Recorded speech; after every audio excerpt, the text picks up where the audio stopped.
Kurš gan negribētu braukt ar jaunu auto? Taču daudziem tas, diemžēl, nav pa kabatai. It sevišķi Latvijā, kur vidējais automobīļu vecums ir 10, 12 un pat vairāk gadi.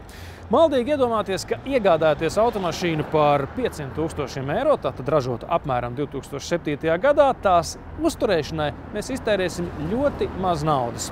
Specializētās kredītu bankas Big Bank pasūtītais pētījums parāda pavisam citu realitāti. Aptaujājot 700 respondentus, noskaidrojās, ka gandrīz 70% Latvijas mājsaimniecība ir sava automašīna un 41% aptaujāto plāno iegādāties 10 un pat vairāk gadus vecu spēkratu. Šādi pircēji tad arī ir specializētās kredītu bankas Big Bank autokredīta tipiskie klienti. Big Bank autokredīts ir produkts, kas ir automašīnām līdz 15 000 eiro, bet visbiežāk tie ir 3, 5, 7 000 eiro. Tik tālu viss ir skaidrs. Taču pārsteigums sākas, kad aptauja vēlas noskaidrot automobīļu plānotos eksploatācijas izdevumus. Tikai puse aptaujāto paredz dzelzs rumaku uzturēšanai atvēlēt loģiskus 300 līdz pat 1000 eiro gadā. Pārējie cer iztikt ar krietni mazākām summām, bet 12% sapņo 10-gadīgu auto uzturēt formā pat mazāk kā par 100 eiro gadā. Ja tev ir aktuāli, cik tu maksās, tu visdrīzāk negribētu kļūdīties.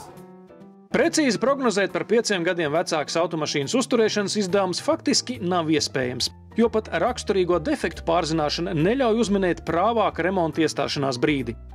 Tomēr rezerves daļu tirgotājs un servisa partneris Intercars Latvija apņēmās aprēķināt uzturēšanas izmaksas 4 populāriem kompaktklases un tikpat daudz vidējās klases automobīļiem. Izlaiduma gads 2007.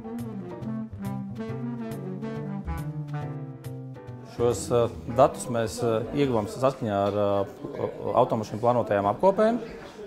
Sazinājāmies servisiem, kur mums iedeva šo servisu vēsturi. Tieši tāpatās uzrunājām respondentus, kas lieto šīs automašīnas, kur mums pastāstīja par to, kam būtu jāpievērš papildus uzmanība, kādiem mezgliem, kas tiek šīm automašīnām mainīti. Plānojot vidējās vai kompaktās klases auto iegādi, pircējiem vidēji jārēķinās ar 586 eiro gadā, kas būs jānovirza auto apkopei. Kompaktās klases automobīļu uzturēšana īpašniekam izmaksās mazāk – 554 eiro gadā. Savukārt vidējās klases auto īpašniekam attiecīgi 618 eiro. Bet atgriežamies pie aptaujas. Kaut arī respondenti norāda, ka viens no būtiskākajiem iemesliem lietot auto iegādē ir zemākas uzturēšanas izmaksas, vien 40% gadījumu reālie tēriņi sakrīt ar plānotajiem. Nelielam respondentu skaitam gan izdodas ietaupīt līdz 100 eiro no plānotiem tēriņiem, savukārt trešdaļa respondentu auto uzturēšanai novirza līdz pat 500 eiro gadā vairāk nekā bija plānojuši. Otrs pārsteigums, cik maz lietot auto pircēji pakļauj noskatīto spēkratu rūpīgai pārbaudei. Ja mēs pērkam automašīnu, tad ir jāpārbauda viņa gan pēc sērijas numuru, gan diagnostikā, un to dara tikai 14%. Tas man bija milzīgs pārsteigums. Vēl jau vairāk tāpēc, ka pat detalizēta automašīnas datu un tehniskā stāvokļa pārbaude maksā nesalīdzināmi mazāk par iespējamo remontu. Lai atceramies kaut vai nesen televīzijā demonstrēto stāstu par bojāto franču minivenu. Tieši tā, jo atsaucoties vēl uz to diagnostiku, no aptuveni 50–70 eiro viņi maksā. Tas ir kā pieliet vienu degvielas bāku, ja? Bet tevis paša aprēķina rāda, ka izmaksas gadā ir 500 eiro. Katru gadu diagnostika vienreizi pirms iegādes, ja tā kā uz to noteikti nevajadzētu taupīt. Domāju, ka pētījuma dati ir pietiekami pārliecinoši, lai liktu mums vēlreiz aizdomāties brīdī, kad iegādājamies lietotu automašīnu. Tātad vispirms noteikti to pārbaudām pēc visiem iespējamiem parametriem, otrs būsim realistiski šīs automašīnas prognozējamo izmaksu aprēķinā. Big Bank autokredīta saņemšana notiek ātri, no dažām stundām līdz maksimums vienai dienai. Īstenībā process ir ļoti vienkāršs.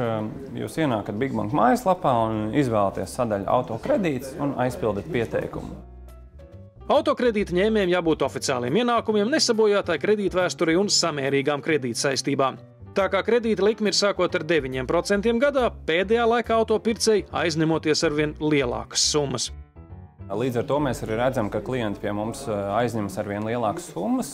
Pēdējā gada laikā vidējās summas pieaugums ir aptuveni pa 20%, tad pērk arvien jaunākas un labākas automašīnas. Atšķirībā no citiem finansēšanas veidiem, piemēram, autolīzinga, Bigbank nepieprasa uzreiz uzrādīt noskatīto auto. Izvēle jāveic 30 dienu laikā pēc kredīta saņemšanas, tāpēc ar naudu kabatā var kaut braukt spēkratam pakaļ uz Vāciju. Arī pēc tam, kad tiek iegādāta automašīna, ir klienta īpašumā. Viņa nav ieķīlāta bankā, viņa nav uz bankas vārda, tā ir reāla klienta automašīna, jo kredīts tiek piešķirts pret klienta ienākumiem. Piekritīsiet, ka Bigbank autokredīts ļoti izklausās pēc kādas ātrā kredīta formas. Tomēr tā nav. Ātriem kredītiem nemaz autokredīts nemaz nav kā tāds, ja, bet vispirms tur ir parasti daudz mazākas summas, daudz lielākas likmes, teiksim. Mūsu autokredīts ir praktiski tāds pats cenas ziņā, kā jebkurai lielai bankai Latvijā. Mēs neesam dārgāki ar šo te jauno cenu no 9%. Cita lieta, ka mēs parasti būsim vai nu ātrāk, vai nu iedosim lielāku summu, tad nosacīt par to pašu cenu, mēs citos rādītājos būsim labāki.